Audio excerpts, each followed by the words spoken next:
We've gotten to a point where technological development is progressing at frankly ludicrous rates. Beginning roughly around the release of the first iPhone back in 2007, advancement of technology has been blasting forward at rates unprecedented in all of human history, as if it were mainlining some kind of uncanny alchemical mixture of rocket fuel and energy drink. According to Moore's law, the number of transistors in an integrated circuit doubles about every 2 years. What this means in a practical sense is that electronics prices keep lowering, memory capacity keeps increasing, technology keeps improving, at rates keeping pace with one of the most fundamental components of electronics doubling in quantity every 2 years. Moore's law was first noted in 1965. That's a lot of transistor doubling. Such rapid advancement of technology has resulted in unforeseen consequences for modern society, particularly regarding the development of high-speed internet and the proliferation of social media. After social media moved past its rather innocuous beginnings with websites such as MySpace, and it became a mainstay of mainstream society, social media user bases became, and still are, associated with brazen displays of human behavior at its worst, with narcissism, tribalism, knee-jerk emotional reactions, and venom of all kinds becoming characteristic of platforms such as Twitter and Facebook. Smartphones have become another source of societal concern, providing cheap, on-demand dopamine hits and exacerbating so-called doom scrolling and brain rot, which have been linked to reduced attention spans, memory, and gray matter in the brain, making the term brain rot turn out to be rather literal. Now, if YouTube analytics are any indication, a large chunk of you watching this video right now are probably watching it on a smartphone, so I'm certainly biting the hand that feeds me. Yet another modern techno-social issue is that of the iPad kid, wherein young children are given regular access to smartphones and tablets throughout their upbringing, typically by their parents to distract their kids so that they can take a much-needed breather amidst the constant stress of parenting. While this motivation is understandable, unchecked reliance on this practice nevertheless has significant negative effects on a child's development, and plenty of healthier alternatives are out there. Excessive screen exposure for young children has been linked to negative impacts on social and emotional growth, sleep disorders, and increased likelihood of obesity, depression, and anxiety.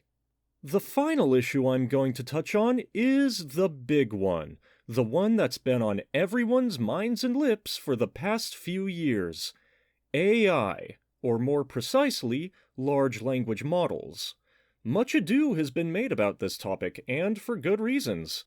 Concerns abound of AI invalidating millions of people's jobs in fields involving repetitive administrative tasks, as well as more creative fields, such as art, writing, and voice acting. There has been pronounced pushback against large language models in creative fields, especially as cheap attempts to utilize this technology for profit have been made, only to be widely lambasted for their soullessness or lack of quality. The most well-known example of this lack of quality has to be the widespread, consistent inability of AI art to accurately depict human hands. One particular form of pushback I've noted has come from the voice acting field, in the form of NAVA riders, legal documents that help to protect voice actors from having their voices be used as training data for machine learning algorithms, effectively producing a clone of their voice that can be used by companies without having to pay the voice actor a single penny. Another major ethical concern surrounding large language models is the use of deepfakes to generate fake pictures, videos, and/or voice clips of real people, The potential for such technology to be misused is absolutely massive.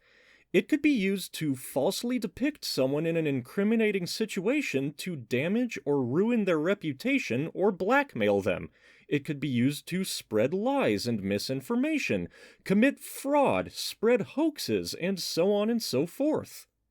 Various governmental regulations are being planned for AI, but only time will tell if these regulations prove to be sufficient, and if they don't, whether their insufficiencies will be properly addressed.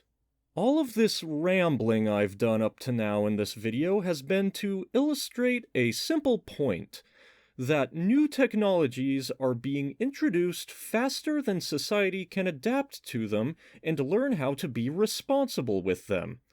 We've only recently begun to develop awareness of all of these things, and so far, with the exception of the aforementioned AI regulation plans, almost nothing has been done since we have become addicted to the convenience and brain chemical manipulation these new technologies provide.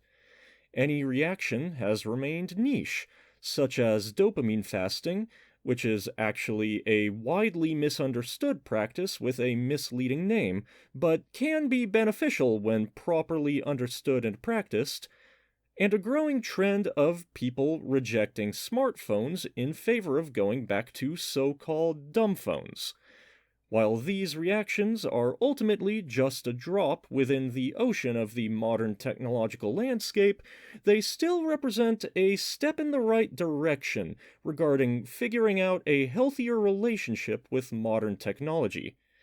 However, by the time we've figured this out, a whole slew of new technology will have become a part of our lives, and the cycle will just begin anew. The only long-term answer will be to develop and adopt a timeless, generalized approach that can be adapted to any new technological development, since predicting what the future will hold is extremely unlikely to work. There have been very rare and very special exceptions, such as the 18th and 19th century German polymath Johann Wolfgang von Goethe predicting the creation of AI art, and even predicting the entire issue of technology outpacing society with his term Velociferian. But generally speaking, the only thing that can be anticipated about technological development is that it cannot be anticipated.